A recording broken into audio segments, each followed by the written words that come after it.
А. Колчанов, 83. Смотрю на работы Шилова, то как он виртуозно и филигранно прорисовывает седые волосы на головах у героев. И у меня только один вопрос: а зачем? Такое прочтение. Ничего не поделаешь. Может быть, этому человеку милее волосы или там поры, прыщи и так далее, блички все пересчитанные в радужке. Может быть, ему милее писать не впечатление, а передавать с фотографической точностью то, что он видит. И это для него пик мастерства. У каждого художника своя дорога, свое понимание, для чего он это делает, зачем. Я не знаю, вам обратиться нужно к нему. Сходите к нему в музей и спросите, если там, или напишите какую-то записку. Наверняка сейчас в доступе все художники, да вообще все люди, можно с кем угодно пообщаться. Я одно могу сказать: если ты получаешь радость от взаимодействия пятен между собой, ты видишь, как колористически это волшебно, ты будешь идти от широких пятен, от больших масс, которые просто тебя восхищает взаимодействие одного пятна с другим. И ты не будешь углубляться в детали в этом пятне, потому что уже все сказано, уже звучит. И излишняя деталировка может убить это впечатление своей вот этой скрупулезностью. Но это же не вышивание. Друзья, хорошая новость. Скидка в 35% на 3 базовых урока. 1, 13 и 28.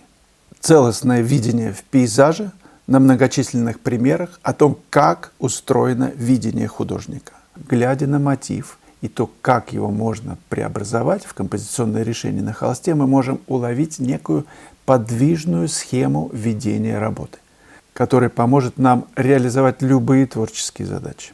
Мы научимся компоновать пейзаж на основе главного принципа композиции, о котором вы узнаете из этих уроков. В 28-м уроке вы рисуете вместе со мной. Карандаш, бумага и большое количество простых и сложных примеров по перспективе. 35% на 3 базовых урока. User XH1. Проблема научиться живописи как раз в том, что никаких правил нет. Надо ходить на занятия к хорошим художникам. Хорошее дело.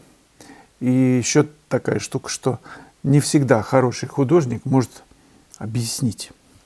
Он может показать, как он это делает, и студент, обучающийся, может уловить, а может не уловить вообще, что происходит на холсте.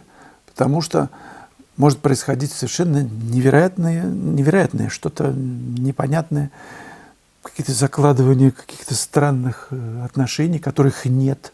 И только потом из этого хаоса может начать проявляться что-то узнаваемое, что-то понятное для студента. Есть художники, и хорошие художники, которые делают рисунок предварительный и начинают методично заполнять эти вот нарисованные такие вот пространства. Раскраска получается. Эффект потрясающий, но метод вот такой. Раскраска. А есть те, которые мне они ближе, и я так пишу, которые вот молотят вообще хаос сначала, и из него начинает что-то собираться. Ну, правила, конечно, есть. Правила композиции. Но а что такое композиция? Отсутствие тоже правил. Рисунок. Это же тоже правило. Нужен хороший рисунок. Закомпоновать. Ну, по крайней мере, закомпонуйте по-учебному, как вот учили. А уж потом движение вперед создастся исключением, нарушением этих правил. Вообще гениальное всегда это нарушение, выход за пределы понятного и обычного, правда? Выход за эти правила, за привычное восприятие. В любом случае, дело художника учиться всю жизнь самому, и каждая картина, которую художник пишет, это вызов, это попытка научиться живописи, открыть что-то новое для себя. И каждая картина – это новое, это прыжок в неизвестное. User ML3H и так далее. Вячеслав, такой щепетильный вопрос. В позапрошлом году подарила по 2 картины 2 приятельницам. О, уже задача математическая. Одна из них одну картину повесила на кухне на стену, значит так, а вторую картину поставила на комод около телевизора. Так, задача. Вторая подруга ей тоже 2 картины подарила. Одну работу поставила на тумбу на кухне, вторая стоит на полу в зале около коридора. Это хорошо, кстати, на полу. Могла вообще куда-то в чулан. Мне это немного неприятно. Как мне поступить? Может, сказать, я заберу ее обратно? Деньги за картину не брала. И, кстати, эти все 4 работы были очень удачными. Подарок подругам своих картин или друзьям всегда сложная штука. Потому что мы дарим самое лучшее, в чем мы разбираемся. А друг у меня тоже такое было. Он посмотрел, так, мазков много, и немножко скрючился. Но я понял, что делать этого не нужно. Лучше что-нибудь купить, какую-нибудь, я не знаю, мультиварку, овощерезку, ну что-нибудь такое, что пригодится в быту. Картины – это всегда есть возможность попасть в просак. Смотрите, какая ситуация. Вы подарили работы, которые той стороне не очень. Что им делать, когда вы приходите? Бежать, вспоминать и вешать на стену, чтобы вы не обиделись? Вот что им делать? Помогите, друзья, советом. Что вы скажете? Вся надежда на нашу палату. Лео Агутин, 5205. Долго и каким образом разогреваетесь? Перед ответственным холстом или вообще нет?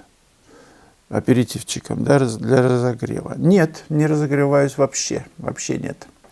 Сразу холст большой и сразу в работу. Чего разогреваться? Разогреваться можно в этюдах, компоновать различные решения, и когда оно почти найдено, их же бесконечное количество, то вот это решение ты начинаешь работать с ним на большом холсте, и все. А там уж как пойдет, там такое бывает. Все переписывается, перемалывается. Ну, винегрет, оливье, конечно, поскольку скоро Новый год. Калиостро, 1 слова. Что за девушка с сердечком в руках слева от вас стоит? Кто ее сделал и чей это портрет? Это мне подарили ангела, у него тут крылья есть.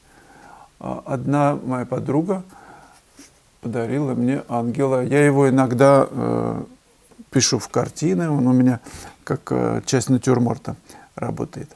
На службе, в общем, ангел, в деле. И работу в конце ролика я покажу с ним. Ну, довольно-таки много я писал уже его раз.